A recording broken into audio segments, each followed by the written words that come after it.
Minister Narendra Modi is in Thailand to attend the 6th BIMSTEC Summit. Ahead of the summit tomorrow, Prime Minister Modi met with his Thai counterpart Paetongtarn Shinawatra, after which the two countries elevated their ties to strategic partnership. India and Thailand signed multiple MOUs, including one with India's Ministry of Development of Northeastern Region on shipping, electronics and information, as well as MSMEs. PM Modi also extended his sympathies over the earthquake that struck Thailand. 28 मार्च को आए भूकंप में हुई जनहानि के लिए मैं भारत के लोगों की ओर से गहरी संवेदनाएं प्रकट करता हूं और हम घायल हुए लोगों के शीघ्र स्वस्थ होने की कामना करते हैं. Remember, the BIMSTEC Summit comes amid Donald Trump's massive tariff hit on several countries, including India, which has 26% tariff imposed on it. India and other countries in this part of the world would have to come together, in fact, to pursue bilateral trade and connectivity to ensure a stable South Asia. New Delhi must find a way to balance ties with the Muhammad Yunus administration, as well as Anura Dissanayake in Sri Lanka, who is perceived to be pro-China. In fact, Indian External Affairs Minister Dr. Jaishankar also clearly stated that every region needs to look out for itself, whether it is in food, fuel and fertilizer supply, vaccines or speedy disaster response. So that is the kind of situation that prevails. That's the kind of sentiment that prevails in the world. And all of this is happening, and the BIMSTEC Summit taking place amid these changing, evolving geopolitical situations is something that we will be decoding for you tonight on the show. I'm joined by Ambassador Veena Sikri. She's former High Commissioner of India to Bangladesh. I'm also joined by Professor Madhav Nalapat, Vice Chair at the Manipal Advanced Research Group. Good evening, namaskar to both of you. Ambassador Sikri, let me begin with you. The BIMSTEC Summit happening amid Donald Trump slapping those tariffs against several countries across the world. Do you think one of the top agendas and one of the top concerns for the BIMSTEC members would, of course, be the tariffs and how to deal with them unitedly? Yes, I think that the tariffs that have come in, of course, that nobody can do anything about that, but it does highlight the importance of regional cooperation. It does highlight that the only way to deal with the situation is to cooperate with each other within the region so that you maximize your benefits of low transport costs. And you also maximize the benefits of internal specialization within the region. So, you don't have to get something from Brazil or something. People are getting sugar from Brazil. People are getting cotton from USA. Bangladesh is trying to do all of that to get over their dependence on India, what they see it as. And but instead, if we work with each other, that's the only way, because then your product will be competitive in the world market and in the regional market. So you'll first be able to sell it in the regional market. You'll have a market for it there, and then of course in the world market. And we do know that South Asia has a lot to learn in this regard, because South Asia has the lowest level of intra-regional trade within the region than of any other region in the world. Our intra-regional trade is only about 5% in South Asia. So I think BIMSTEC is a particularly important organization because it's like a bridge between South Asia and Southeast Asia. So BIMSTEC has this great advantage of looking at the advantages of both, and we did see today that they have signed an agreement on maritime transport cooperation. So this is very important, and if we work on that, both for trade and for tourism, it will make a very big difference. And we've also worked; they've also signed an agreement on cooperation with the IORA, Indian Ocean Rim Association. So between regional groupings and also cooperation on anti-drugs and anti-crime. So I think what our External Affairs Minister said, that regional cooperation is an integrated aspect. There's no cherry picking, not like Muhammad Yunus saying that, Northeast cannot reach except for us, the ocean. It's all wrong, because the highlight is on other intra-regional projects like the India-Myanmar-Thailand trilateral highway. This is a 3,000-kilometer highway, which has, of course, been held up because of the situation in Myanmar, but it's very good. And there's the Kaladan multimodal. So we have many options of doing this regional cooperation. Yeah, you make an important point that you can't be selective when it comes to having that cooperation with the BIMSTEC members. Professor Nalapat, come in on this, the fact that, India now has to make sure that among her neighbors, among the South Asian countries, there has to be some sort of cooperation, some sort of unity if we have to tackle the Trump tariffs and thereby the changing geopolitical situation now. But with the likes of Bangladesh and Sri Lanka now perceived to be pro-China, how much do you think is that possible for India? How much do you think India would face a challenge in, say, for example, getting that cooperation that is needed from a country like Bangladesh at the current moment? Look, Shreya, I'd like to point out that, first of all, it's a stroke of good luck that the BIMSTEC Summit is taking place in Thailand, Bangkok. And let me say that the Thais are a very proud civilization, a very ancient civilization, and they have zealously looked after that civilization. So just as India is a civilizational culture, Thailand is also a civilizational culture. And Prime Minister Narendra Modi must be feeling completely at home in Thailand. Now, having said that, I'd like to say that India's neighborhood is Southern Asia. That includes the whole of West Asia, the whole of Southeast Asia, besides South Asia. And Thailand is very much an important part of Southern Asia. Now, I would like to point out that, we can't be choosers about our neighbors. And one advantage we have is that there is a situation of Cold War 2.0 taking place between the United States and China. You already, on your show, you showed certain new restrictions involving romance with nationals from the People's Republic of China. And one reason is a lot of them, I'm saying not all of them, could be honey traps.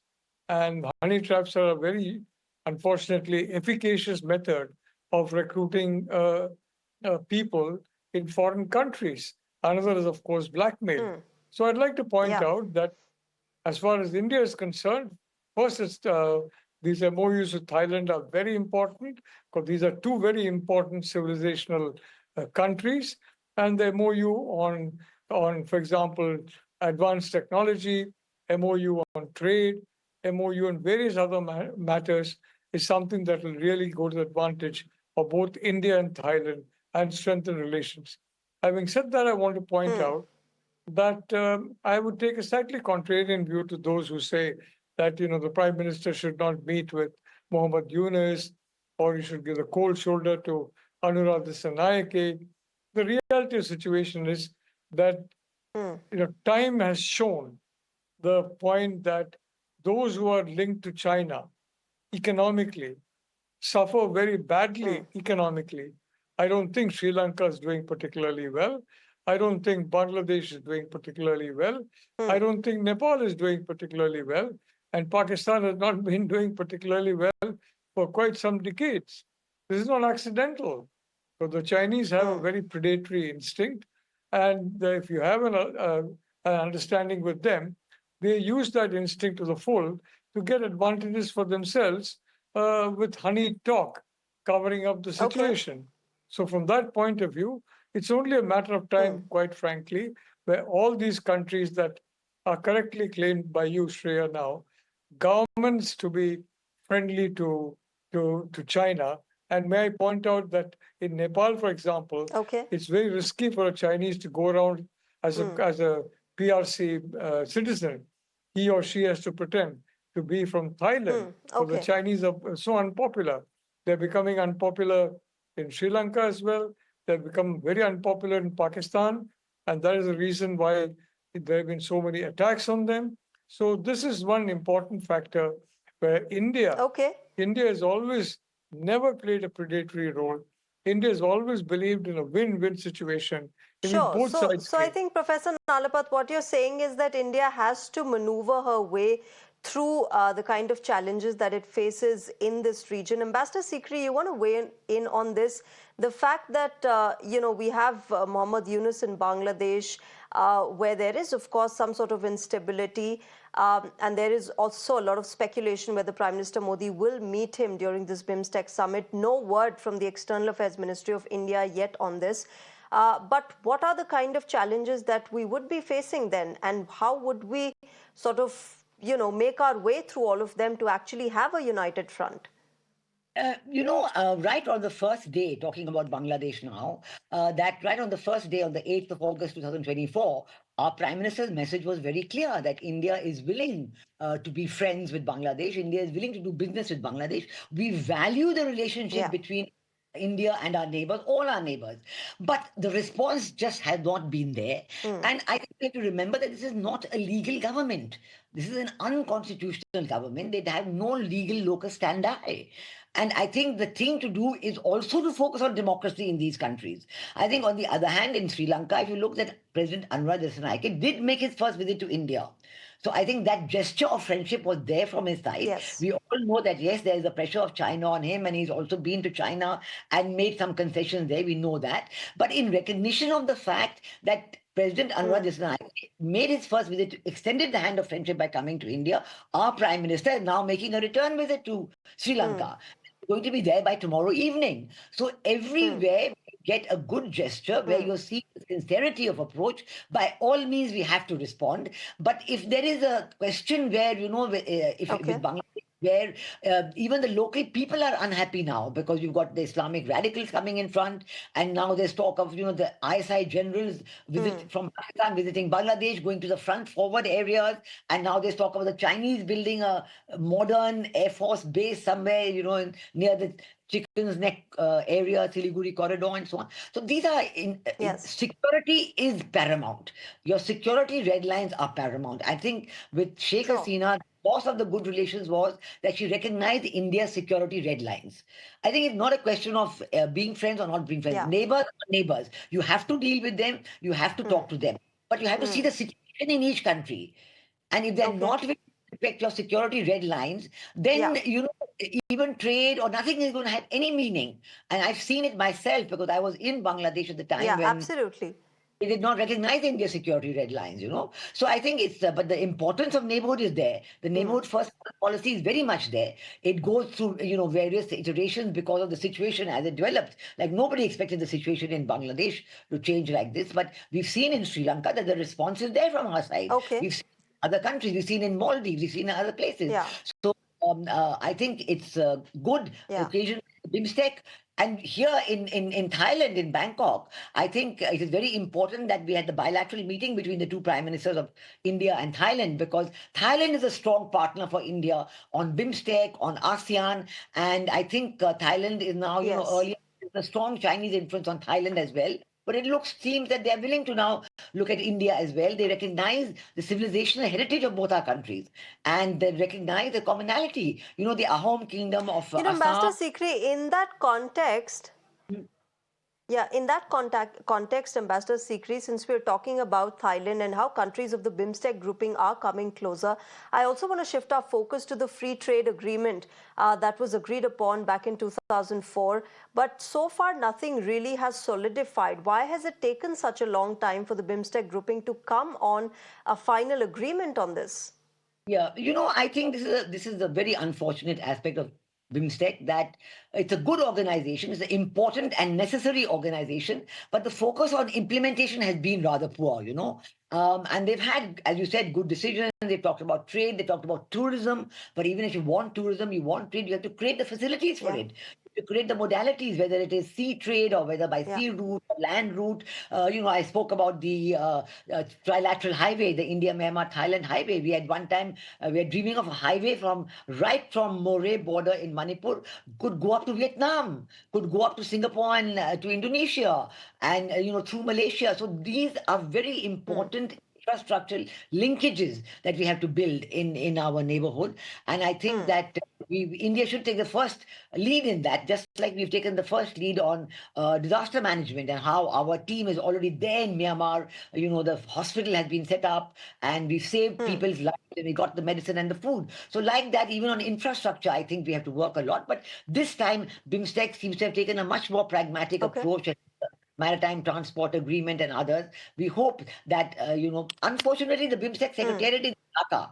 So, they have to also take, Bangladesh has to take some interest implementation for it to take off. So we hope that, but Dhaka keeps talking about SAARC all the time. They have not even mentioned BIMSTEC even once.